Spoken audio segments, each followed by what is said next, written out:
welcome to the Room podcast.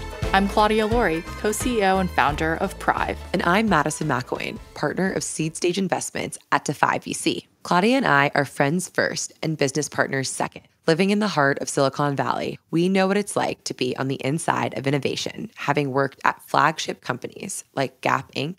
and Uber. Now, in our roles as a founder and a funder, we're changing the face of technology through our mission to bring more people into the room where it happens. With past guests such as Shishir Mehrotra of Coda, Michelle Zatlin of Cloudflare, and Grammy Award-winning Sierra, our past guests' companies are currently valued at over $73 billion. If you're a first-time founder or emerging funder who wants tactical insights into starting a company, venture capital funding, hiring, and more, this is the podcast for you. If you're new here, follow us wherever you listen to podcasts. If you're interested in our weekly episode recap, be sure to subscribe to our newsletter, which you can find at theroompodcast.com. Before we dive into this week's eye-opening episode, we have a short message from our sponsors. Support for The Room comes from Silicon Valley Bank. What's next? What if? Now what? Silicon Valley Bank understands these questions can keep founders up at night, like Claudia. For over 35 years, Silicon Valley Bank has helped high-growth companies through scalable financial solutions, plus insights and expertise that many other banks just can't. Which could be why 50% of US-based venture-backed tech and life science companies bank with SVB. Learn more at svb.com/next. Silicon Valley Bank, built for what's next. Cooley is a global law firm built around startups and venture capital. The firm has been devoted to entrepreneurs and investors, partnering with both to transform breakthrough ideas into successful companies. Cooley works with thousands of entrepreneurs and newly formed companies to ensure that they are structured for growth and long-term success. Since 2005, Cooley has been ranked the #1 most active law firm representing VC-backed companies going public. Learn more about the firm at Cooley.com and also at CooleyGo.com, Cooley's award-winning free legal resource for startups. We are so excited to welcome you back to another episode of the Room podcast. On today's episode, we sit down with Ash Rust, managing partner of Sterling Road. Sterling Road is a pre-seed venture fund focused on founder coaching. Prior to Sterling Road, Ash himself was the founder of SendHub and personally lived through many experiences that made him passionate to coach founders as an early-stage investor today. On this episode, Ash chats about his journey from founder to investor, but we also deep dive on a crucial topic to every early-stage founder: cracking sales and go-to-market. We chat with Ash about validating early problem spaces and what it's like to actually get effective feedback from customers. We talk about frameworks around building an early sales org, as well as early-stage go-to-market strategies, such as how to think about pricing, packaging, and a lot more. Let's open the door. Thank you so much, Ash, for joining us on The Room today. Thank you for having me. I really appreciate it. You are a former founder, now funder, and we are excited to dig into the topic of enterprise sales today.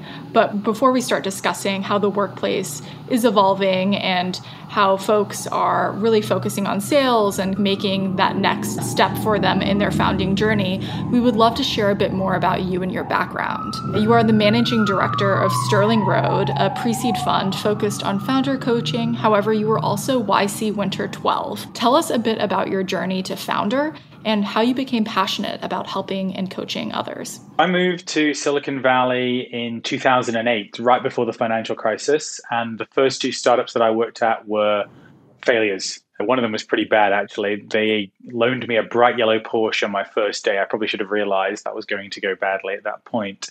Then I got really lucky in 2010 and was hired by Joe Fernandez at Clout. I was one of the first employees there at a startup that measured your individual influence on social media. That grew into a really big company really quickly.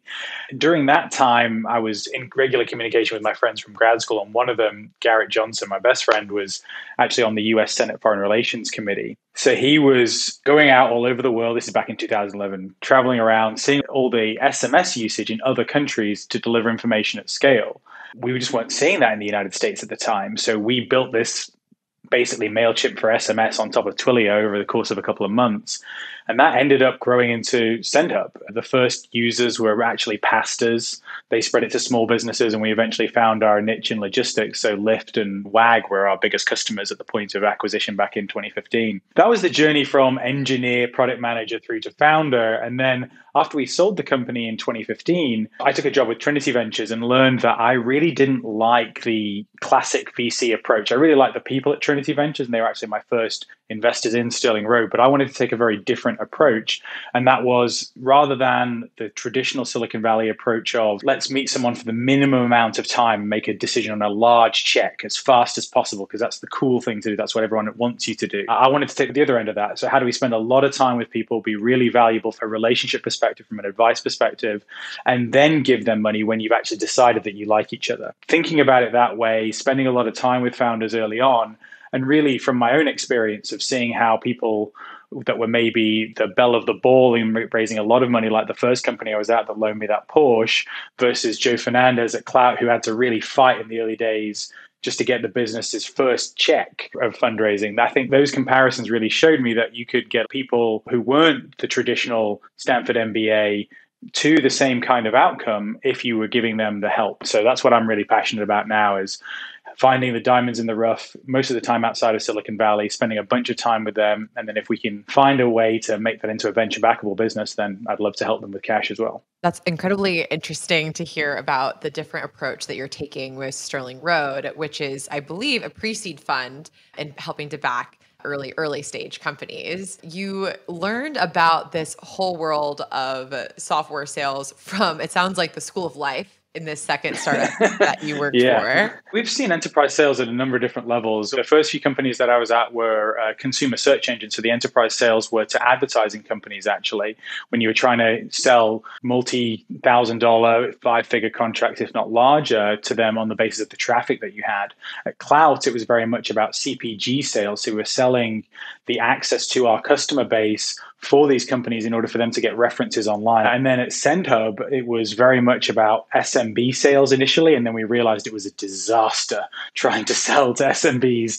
Now, most of the information that I do give to startups is on the basis of the experience that I see through the 700 companies or so that I've mentored. And that is the approach a lot of founders take, and particularly on this sales journey, as Claudia alluded to earlier in our pre-convo, she's figuring out what it's like to be a sales leader herself now with her own company.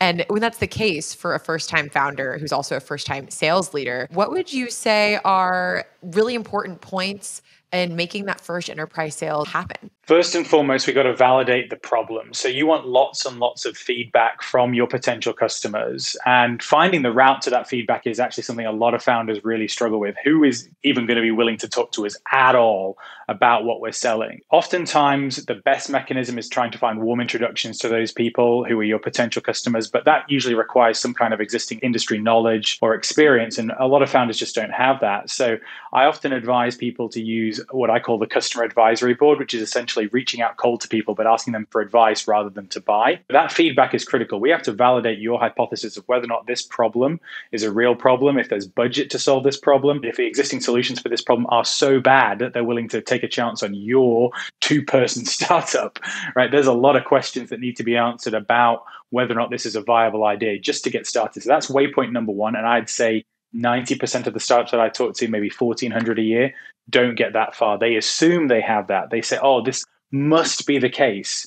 But you really have to validate that. You see a lot of startups where they really invest the time there end up pivoting to a slightly different idea because there's demand elsewhere. After the feedback piece, I would say deployment is the next one. Can you get from verbal yes through the various stakeholders that exist? So a lot of people assume that once the director of HR says yes to your product, because it's a HR product, that software is getting installed tomorrow. Ha! No chance. That is going through IT, that is going through legal. And so getting through all of those people, understanding their requirements, trying to get them on the phone, that is really tough. And then, of course, we're not even going to the point where the software actually works. Your promises that you've made to your customer as a salesperson versus what your engineers have actually built, there is a chasm very often between those 2 points. And you're only going to discover that through testing it in the wild. Once you get past deployment, I tend to want founders to focus on engagement. So how do we get this to be a product that people rely on, they believe in? And that's something that I really look for as an investor. One of my favorite stories is a company I just invested in out in Saskatchewan, Canada. They were constantly having to get up at 6 a.m. every day because when the site went down, everyone was really upset because when the factories opened and started all their work, they were reliant on the software. It caused a big traffic spike and then their service went down. They had to get up and get it back online. line. That kind of engagement, that kind of reliance is actually really powerful. And if you can talk to your customers enough, you can get them using it every day, get them to rely on it, then that's a huge win. And ultimately, if you can get to that point, everything else is solved. And then the engagement piece for a lot of early stage enterprise sales companies actually has to come in the first 30 days when they're on trials. Once we get to that point of engagement and they're reliant on it, then we're talking about the signed contract. And that's going through stakeholders, trying to get them to pay over a long-term contract, maybe pay up front for a year, that kind of stuff.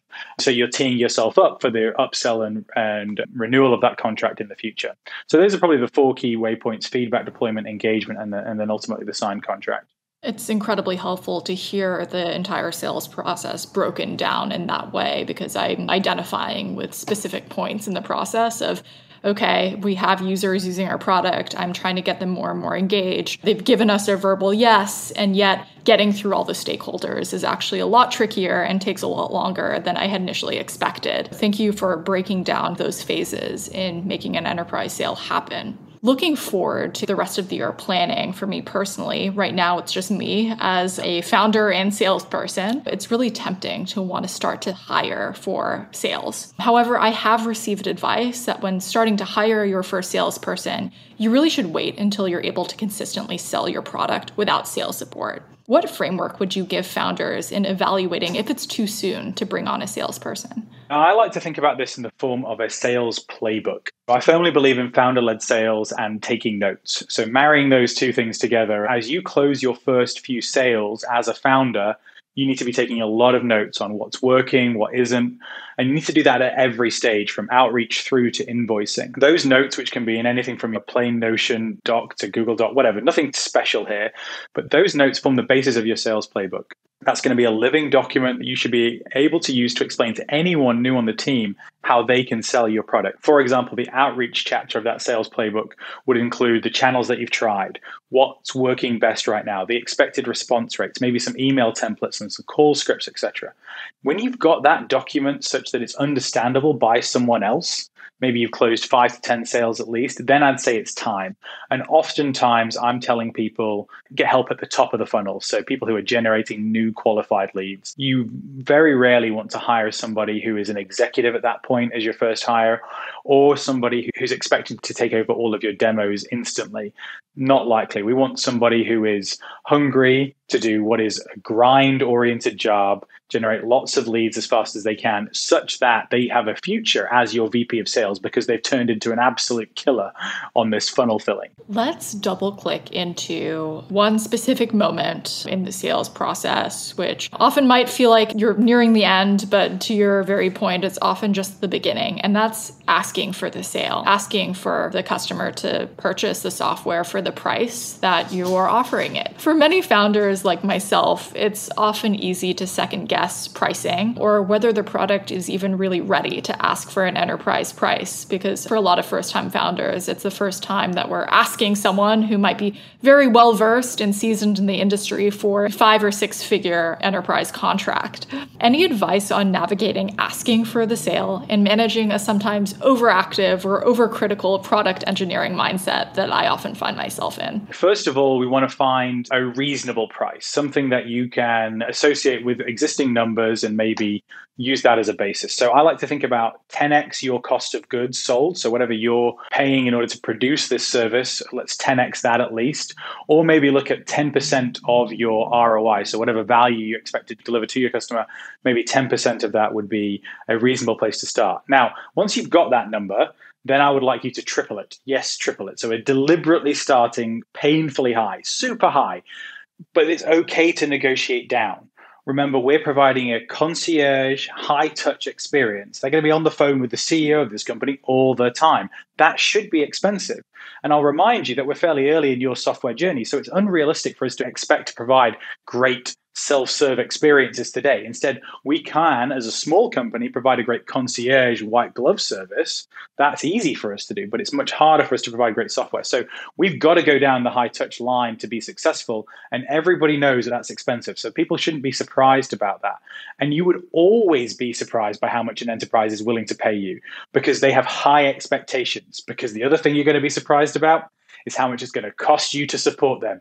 They are going to be on the phone, like I said, 7 a.m. every day that it's broken. expecting you to fix it. And they'll call you 3 or 4 times, right? If somebody's getting fired for choosing you, you better believe that they're going to make that happen after they've deployed. You should expect to charge a lot more because you don't know how much it's going to cost to support them in the future.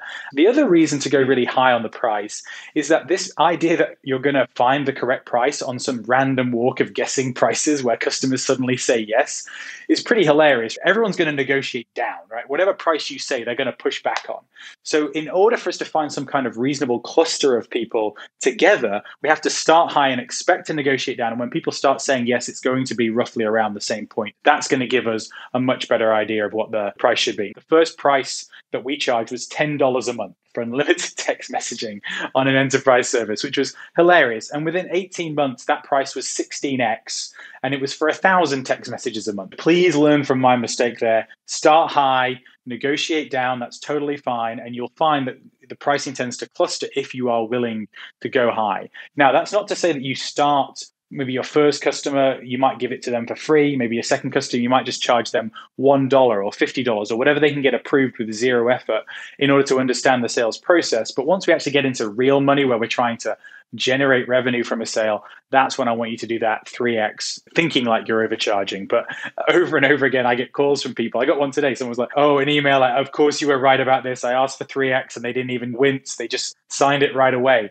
You're giving a lot of helpful examples, both historical and current. And it makes me think about how this ecosystem has really evolved since the beginning of software sales. It used to be more of an art form with perhaps a few heuristics. And now it feels like there's a science and almost data-driven approach to how to sell. What has your perspective been on that changing landscape of how to do a sale? At scale, if you've got more than 10 salespeople, I think the world is so different now. Software tracking data are making huge differences. You find one star salesperson, the AI analysis of their meetings over just a couple of weeks can help you understand what they're doing, make sure that becomes company-wide best practices, sometimes within a matter of hours. That is incredibly powerful. It's completely new. We've only seen it over the last 3 or 4 years really become the mainstream opportunity. The side effect of that is a lot of early stage founders who are maybe at the 0 to 1 million ARR think those are the systems they need to jump into right away. And that's not the case. First of all, a spreadsheet is enough for almost everybody up to probably the first 10 sales.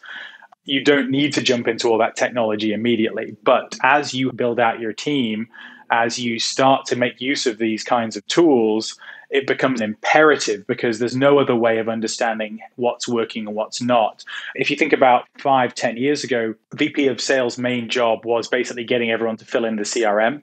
Nowadays, that can be done automatically, analyzed, and then again, built into best practices in the sales playbook immediately. So there may not even need to be that much human interference. The VP of sales becomes almost like a product manager managing an analytics system, and ideally focused on what they need to be doing, which is hiring more salespeople. So huge change for later stage startups. I think it's been an opportunity for earlier stage startups to use perhaps less technology. I'd love to see that. But I'm really excited about the level 2 of that, which is going to be how we automate the process for earlier stage founders as well.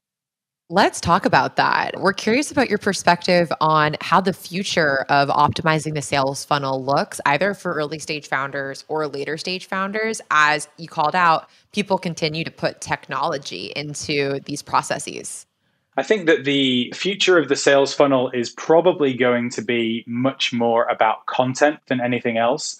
Over and over again, we have seen that less authentic advertising systems like cold outreach is getting less and less effective. Your inbox is getting more and more clogged. That trend is not reducing, right? It's getting harder and harder now with the tab systems and inboxes to reach people's inbox. So outreach, I think, is going to become less and less of a factor.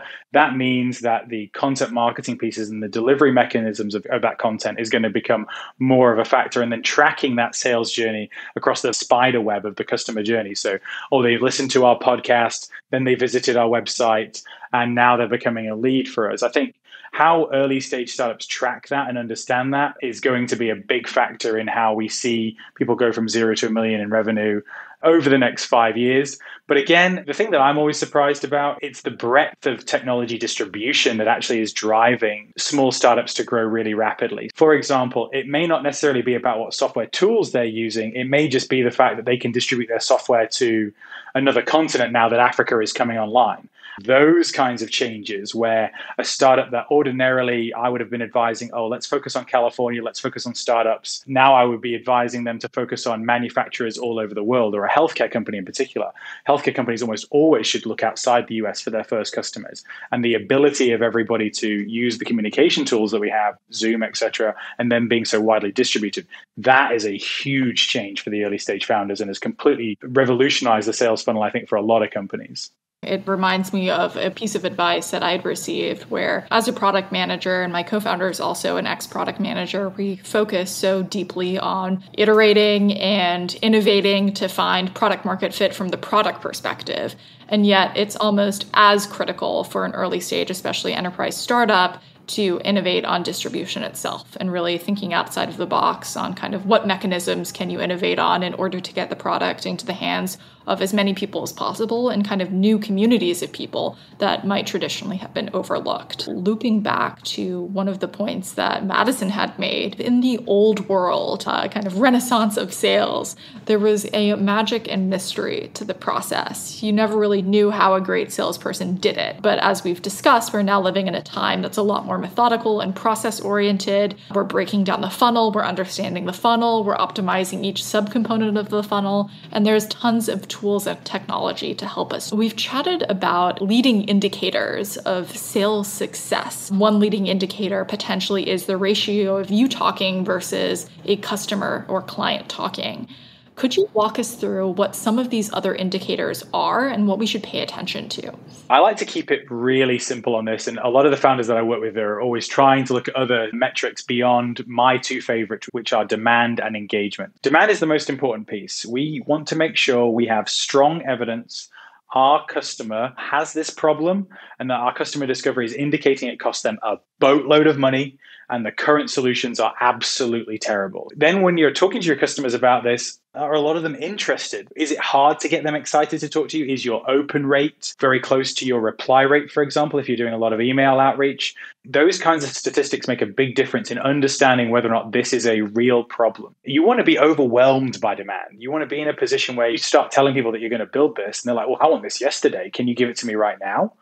And if you're not at that point, then I think you want to ask serious questions about whether or not this is the exact problem you're trying to solve or should be trying to solve. Once we get to the point of delivering a solution to a particular problem, then the leading indicators are engagement. Do the customers immediately rely on the product? Even if your product sucks, even if your product is really early, there's a lot of rough edges on it. We want to be in a position where they're increasing their spend with us. Are they willing to give us a customer reference? Are they willing to give us a case study? These are, again, hard things to reach. They're not things that are going to come overnight. But if we start to see those early signs, and that's a leading indicator that we can do more of this, we can sell more of this product to other people. I advise founders not to build software before they sell it. We can test this demand piece, the most important piece, without any software built. We can do it all in Figma or InVision or something similar and really find out whether or not people want this. I would also say that on the engagement side, a lot of times when I'm talking to startup founders, we can figure out how to do this, test if people want to use this product, just using a cell phone and a spreadsheet. You can be the intermediary, do the project manually, provide the service, and see whether or not people come to rely on you instantly. Bill Gates has a famous quote about this. If you end up automating something first, then you're going to get the opportunity to build it twice. I think something that I've been spending a lot of my time on when navigating kind of pilot periods or trial periods and trying to get customers to engage and convert to a sale, I'm doing a lot of manual analysis or consulting work that feels like I'm doing something wrong because that's maybe not scalable for the product in the short term.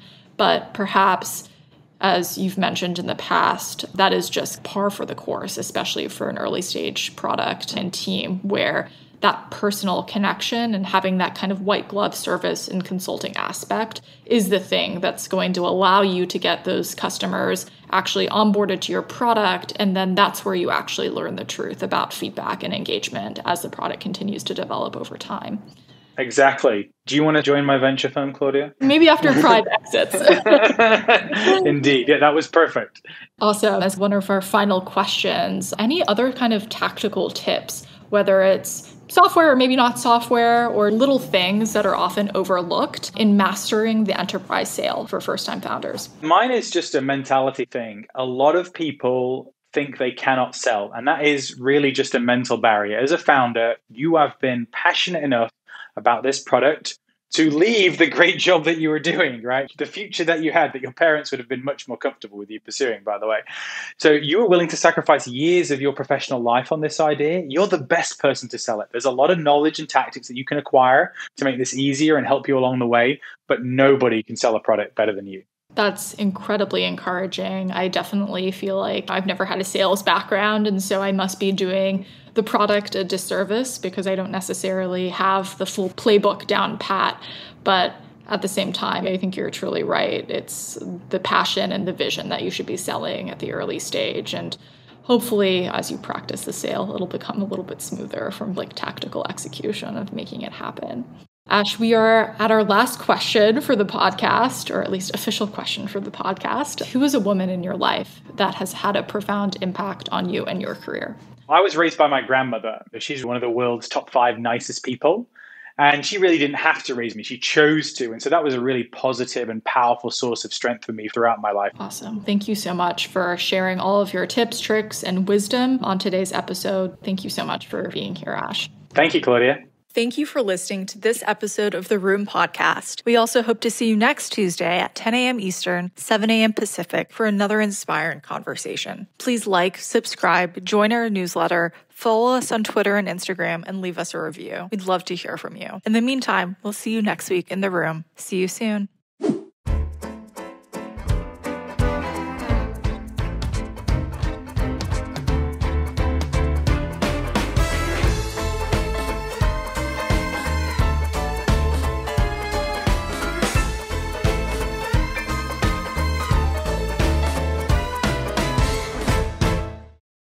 Support for The Room comes from Silicon Valley Bank. Silicon Valley Bank understands these questions can keep founders up at night, like Claudia. For over 35 years, Silicon Valley Bank has helped high-growth companies through scalable financial solutions, plus insights and expertise that many other banks just can't, which could be why 50% of US-based venture-backed tech and life science companies bank with SVB.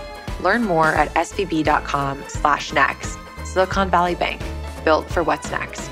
Cooley is a global law firm built around startups and venture capital. Since forming the first institutional venture fund in Silicon Valley, Cooley has formed more venture capital funds than any other law firm in the world. The firm has 60-plus years working with VCs, helping form managed funds, make investments, and to handle the myriad of issues that arise through a fund's lifetime. Learn more about the firm at Cooley.com and also at CooleyGo.com. Cooley's award-winning free legal resource for startups. All opinions expressed by Claudia and Madison and podcast guests are solely their own opinions and do not reflect the opinion of the 5EC. This podcast is for informational purposes only and should not be relied upon as a basis for investment decisions.